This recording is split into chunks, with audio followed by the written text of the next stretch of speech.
The numbers don't lie, but we do. Hi, this is Brita Long for The Happier Attorney, and this is the channel where we talk about flat fees and about mindset and how you as an attorney can have just a better quality of life using flat fees and changing your mindset. So today we are going to be talking about why it's critical to be really honest with yourself about what money you need to bring in and what it will take to do that, and then price accordingly. And this may sound simplistic, but I know that I have had trouble with this. And when I work with my clients who are all attorneys, they have trouble with this as well. So that's why we're doing this. So let's dive in here. What happens is we as attorneys, we underestimate our expenses and we underestimate our taxes. And we also forget about periodic expenses and we don't give ourselves a buffer. I cannot tell you how many times I have talked to a client and they think that their overhead is within this range. And then I say, well, what about this? And what about this? And what about this? Or they go and look at the actual numbers and the numbers don't lie. And they were way off because we underestimate. So your overhead, your expenses should be about 30 to 40% of your gross income. Okay? Everything that you bring in. And taxes, don't forget about taxes, which we do, 15% off the top. Period. And that should generally cover you. Okay? I'm not an accountant, but that should generally cover you. And you need to be checking that, of course. But we forget. Oh, it's a good month. And then all of a sudden, oh, shoot, we've underestimated our tax liability. And as someone who's done that, that is not a pleasant conversation to have with your accountant in the middle of April. So the first thing is, to be really clear on what you need to earn. Again, not underestimating our expenses, not forgetting about savings, and get real about it. And this is what the other thing I say, not scarcity, excuse me, not scarcity numbers like, oh, in theory, my family we could do $400 a month for groceries. Okay. Which is something that we do in our heads. No, look back. What do you actually spend on groceries? There's no point in putting a budget where you have $400 a month in groceries if for the last year you've spent $800 a month on groceries. Okay, there's no point in doing that. So put $800 a month for groceries. And don't forget about miscellaneous. So this isn't a scarcity, if there was a famine, what could we do without? This is an actual what you live on and what you want to live on. And those numbers can be a lot bigger than you think. Okay? So once you have that number of, what you need for your overhead, what you need to take home, which is probably larger than you originally thought, okay? Then you need to get really clear about what that's going to take. What do you really need to earn?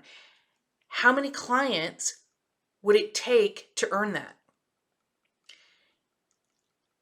Is that too big of a volume of clients?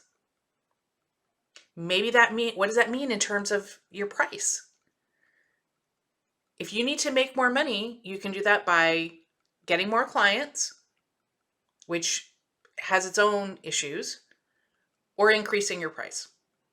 And of course, delivering the product to match that price. Okay? But the numbers don't lie. And here's a perfect example. I have a client who had been using flat fees for a while. And when we started doing the numbers as far as what she needed to earn, it wasn't working. She has some health issues. She can only work 30 hours a week. Okay? And she needed to gross $500,000 for her practice. Okay? She wanted about $200,000 in income, which works.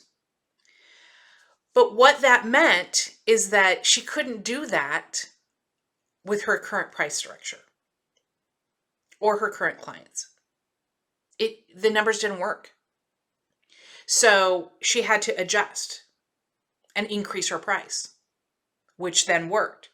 But let's say you want to only work 30 hours a week, or you can only work 30 hours a week and you still want to make 200,000. Okay. That means your overhead, what you have to gross, is going to be about 500.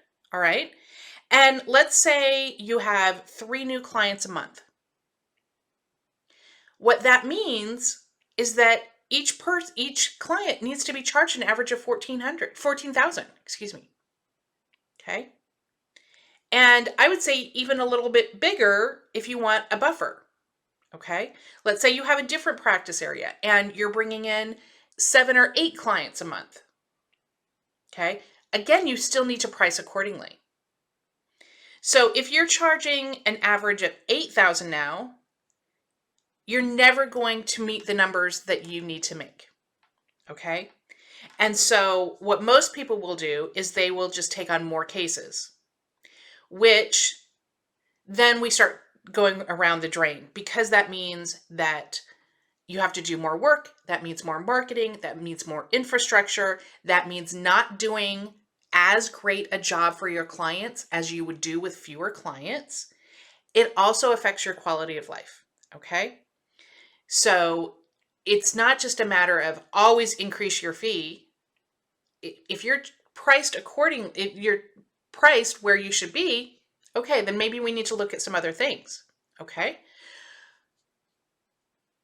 But really look and see, given the service that you're giving, is your price matching that? And is it what it really needs to be? Or maybe you increase your price and you add more value. That's the other thing that you can do. Add more service. Add little things that don't cost you a lot, that don't take much of your time, but really are going to add value to your client. And thus justify a little bit higher price. Okay. So I would invite you to take a few minutes and get real with yourself. How many hours a week do you really want to work, and that would be good for you and your clients to work? How much do you really need or want to earn? Not that will just, put food on the table, but that will make you have a quality of life, give you the quality of life that you want. And what does that mean in terms of your pricing? Because the numbers don't lie. Okay. And then have the courage to do that and figure out how to do it. All right. And if you want help figuring out how to do that and work with me, go to breedalong.com, book a session. And also, if you're not in the flat fee group, Attorneys in Flat Fee, I would invite you to join that group. Only if you are a licensed attorney, though. If you got value out of this at all, I would ask you to like, subscribe, comment, so that other attorneys can also learn how to be happier attorneys. So until next time, take care.